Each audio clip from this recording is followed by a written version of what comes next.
కొద్దిసేపటి క్రితం దానం నాగేందర్ కీలక వ్యాఖ్యలు చేశారు. స్పీకర్ పరిధిలో తాను ఎలాంటి తప్పు చేయలేదన్నారు. పార్టీ అధ్యక్షుడిగా కేసీఆర్ అసలు తనను వివరణ అడగలేదన్నారు. పార్టీ క్రమశిక్షణ కమిటీ కూడా వివరణ అడగలేదన్నారు. తనపై పిటిషన్ వేసిన వాళ్ళకి అసలు ఏం అధికారం ఉందని దానం ప్రశ్నించారు. తనకెప్పుడు విప్ జారీ చేయలేదు, పార్టీకి వ్యతిరేకంగా తాను పని చేయలేదని అంటున్నారు దానం నాగేందర్. ఆయన ఏమన్నారో ఒకసారి చూద్దాం. శాసనసభలో నేను కూడా ఎక్కడ కూడా పార్టీకి వ్యతిరేకంగా పనిచేయలేదు. నాకే రోజు కూడా మన గౌరవనీయులు నాకు కేసీఆర్ గారు అంటే చాలా గౌరవం. ఆయన అధ్యక్షుడిగా నాకు ఏ రోజు ఒక ఎక్స్ప్లెనేషన్ అడగలేదు, లేకపోతే అక్కడ ఉన్నటువంటి డిస్ప్లినరీ కమిటీ కూడా నాకు ఎక్కడ ఎక్స్ప్లెనేషన్ అడగలేదు. మరి నేను అసెంబ్లీలో వాళ్ళు ఏమన్నా విప్ జారీ చేసి ఉంటే, నేను విప్కు వ్యతిరేకంగా నేను పనిచేసి ఉంటే as I'm entitled for any kind of punishment. కానీ నాకు ఎక్కడ కూడా విప్ కానీ అవన్నీ ఏమీ ఇవ్వలేదు. కాబట్టి నేను ఆ స్పీకర్ పరిధిలో మాత్రం నేను పొరపాటు చేయలేదనేది నేను నమ్ముతున్నాను, నేను విశ్వసిస్తున్నాను. కాబట్టి నా ఆర్గ్యుమెంట్ అదే, నా అఫిడేవిట్ అదే ఇచ్చాను.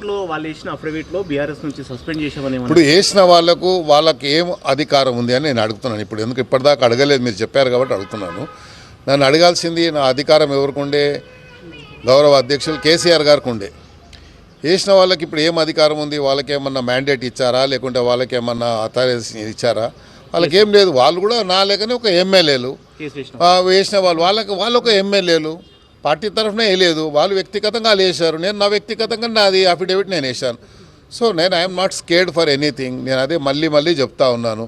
నేను భయపడేవాడిని కాదు. ప్రజాక్షేత్రంలో అవకాశం వస్తే మళ్ళీ ప్రజాక్షేత్రంలో తప్పకుండా నా ప్రజల యొక్క ఆశీర్వాదంతో మళ్ళీ ఒకవేళ నాకు వ్యతిరేకంగా ఇవాళ ఒకవేళ వచ్చిన జడ్జిమెంట్ వస్తే తప్పకుండా దేవుడి దయ వల్ల మళ్ళీ ప్రజాక్షేత్రంలో పోరాడి నేను మళ్ళీ శాసనసభ్యుడిగా మళ్ళీ మీకే అడ్రస్ చేస్తాను.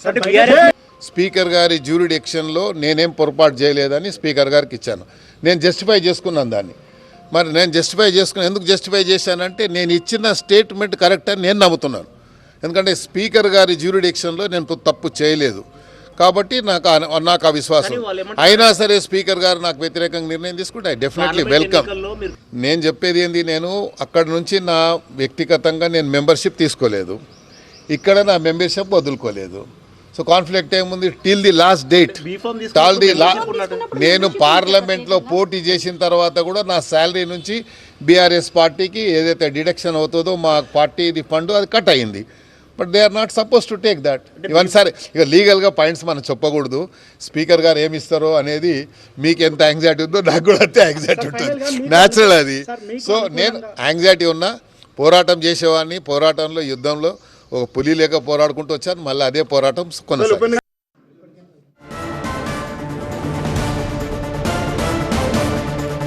రవి కొద్దిసేపటి క్రితం దానం చెప్పిన మాటలైతే దీనికి సంబంధించి మనతో పాటు మాట్లాడడానికి పాడి కౌశిక్ రెడ్డి ఎమ్మెల్యే గారు ఫోన్ లైన్లో ఉన్నారు. ఒకసారి మాట్లాడదాం. కౌశిక్ రెడ్డి గారు నమస్తే అండి. కౌశిక్ రెడ్డి గారు, మీరే పిటిషనర్, దీన్ని మీరే పిటిషన్ దాఖలు చేశారు. సో మరి ఇప్పుడు ఈ తీర్పు స్పీకర్ చూస్తున్నారు, 2 పిటిషన్లని కొట్టేశారు. మరి దీనిపై ఏమంటారు? తీర్పు మీరు ఎలా చూస్తున్నారు?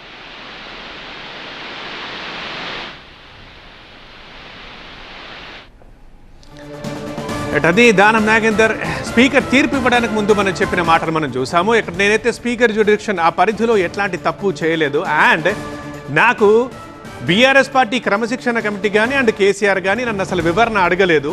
ఆయన ఎవరైతే పిటిషన్ వేశారో ఆయన ఎవరు నాలాంటి ఎమ్మెల్యేనే, కాబట్టి తీర్పు నాకు అనుకూలంగా వస్తుందని అనుకుంటానని. అయినా సరే స్పీకర్ ఏ నిర్ణయం తీసుకున్నా నేను కట్టుబడి ఉంటానని కొద్దిసేపటి క్రితం దానం నాగేందర్ ప్రకటించారు. ఇక ఇప్పుడు జస్ట్ కొన్ని నిమిషాల కింద స్పీకర్ ఆ రెండింటిని కొట్టేశారు. ఇప్పుడు మొత్తానికి 10 మంది క్లీన్ చిట్ ఇచ్చినట్లు కడియం శ్రీహరి అండ్ దానం నాగేందర్లకు ఊరట లభించినట్లయింది.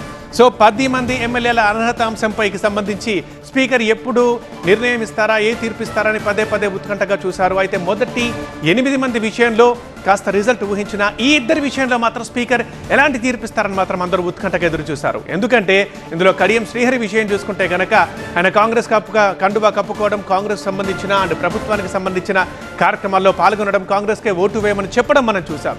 ఇక దానం నాగేందర్ అయితే ఏకంగా ఎంపీ ఎలక్షన్స్లో కాంగ్రెస్ అభ్యర్థిగా పోటీ చేశారు కూడా. సో ఈ నేపథ్యంలో ఈ 2 విషయంలో మరేమైనా స్పీకర్ వేరే నిర్ణయం ఏమన్నా బయటకు వస్తుందా, ఇక్కడ డిఫరెంట్గా ఉంటుందా అని మాత్రం ఉత్కంఠగా ఎదురు చూశారు. అండ్ ఇక్కడ ఎమ్మెల్యేలు కూడా ఎదురు చూశారు. బట్ గతంలో 8 మంది ఎమ్మెల్యేలకు స్పీకర్ క్లీన్ చిట్ ఇచ్చినట్లే ఇప్పుడు ఈ 2 ఎమ్మెల్యేలు కూడా ఇచ్చేశారు. మొత్తంగా 10 మంది ఎమ్మెల్యేలపై అనర్హత పిటిషన్లని కొట్టేశారు స్పీకర్.